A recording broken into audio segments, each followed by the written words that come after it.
लगातार तीसरे कारोबारी दिन तेजी पर बंद हुआ बाजार। निफ्टी 103 अंक बढ़कर 17,936 के पास बंद। हरे निशान में दिखे सभी sector index. IT, media, realty में रहा सबसे ज्यादा एक्शन। ब्रह्मास्त्र के मजबूत कलेक्शन से पीवीआर और आइनॉक्स लीजर में अच्छी रिकवरी। दोनों शेयरों में करीब 4% की तेजी। पहले 3 दिन में फिल्म ने की करीब 250 करोड़ की कमाई। ऑडी ने भारत में फेस्टिव सीजन के पहले limited edition Audi Q7 SUV को किया लॉन्च। भारत में इस कार की कीमत रखी 88 लाख रुपए के ऊपर। Limited edition Q7 SUV car को सबसे अलग बनाने के लिए ऑडी ने एक्सटीरियर में दिया एक्सक्लूसिव बैरिक ब्राउन कलर। ज्ञानवापी श्रृंगार गौरी विवाद मामले में वाराणसी कोर्ट ने सुनाया फैसला। जिला जज AK विश्वेश की पीठ ने माना मामले को सुनवाई के योग्य।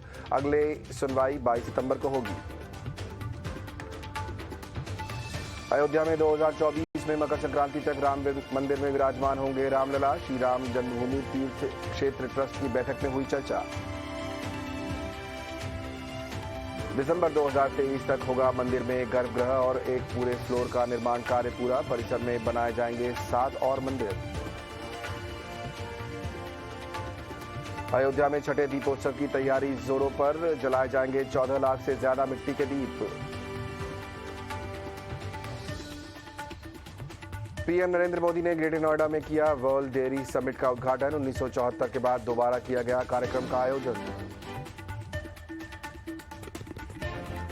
वर्ल्ड डेयरी समिट में बोले प्रधानमंत्री नरेंद्र मोदी। कहा पिछले कुछ समय में भारत के कई राज्यों में लंपी बीमारी से मवेशियों का नुकसान हुआ।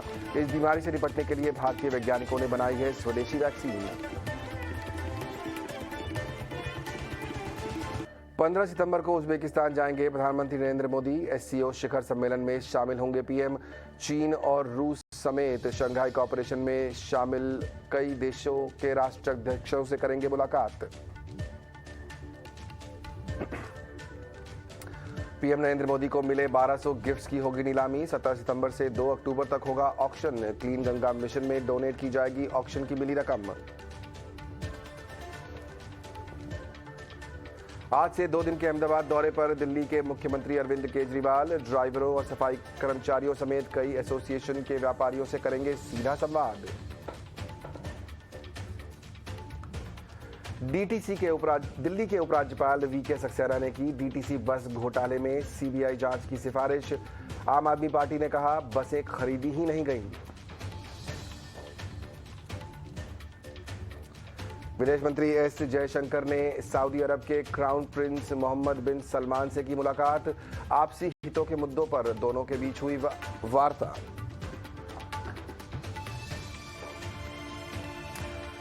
भारतीय सेना रसद संगोष्ठी में बोले रक्षा मंत्री राजनाथ सिंह। कहा भारत दुनिया की 5वीं सबसे बड़ी अर्थव्यवस्था।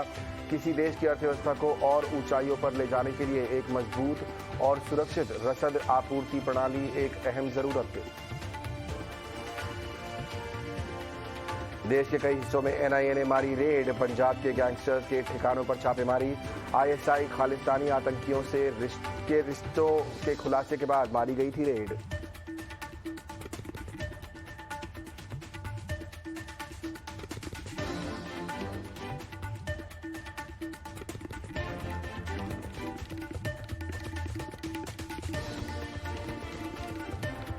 लुधियाना में 2 गुटों में खूनी झड़प। लाठी डंडे और तलवारें चली। घटना में कई लोग घायल। सीवरेज में गोबर डालने से लेकर हुआ था विवाद।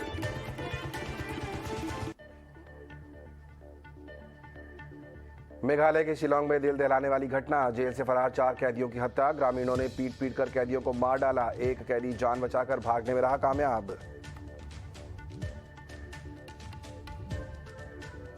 त्रिपुरा के पूर्व मुख्यमंत्री विप्लव देव ने राज्यसभा उपचुनाव के लिए बीजेपी उम्मीदवार के तौर पर भरा पर्चा।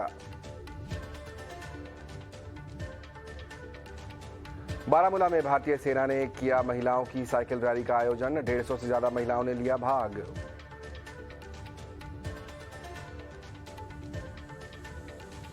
लद्दाख में हुए मैराथन के आयोजन में 30 से 35 देशों के प्रतिभागियों ने लिया हिस्सा। लद्दाख के लेफ्टिनेंट गवर्नर RK माथुर ने दिखाई कार्यक्रम को झंडी। दिल्ली बीजेपी ने लगाया सरकारी स्कूलों में बनाए क्लासरूम को लेकर घोटाले का आरोप। बीजेपी नेता हरीश खुराना, कपिल मिश्रा और नीलकांत बख्शी एसीबी को सौंपेंगे सबूत। राज्यसभा के पूर्व सांसद गुलाम नबी आजाद का धारा 370 पर बयान। कहा, वोट के लिए जनता को नहीं बनाएंगे बेवकूफ। 370 वापस नहीं ला सकती कोई भी पार्टी।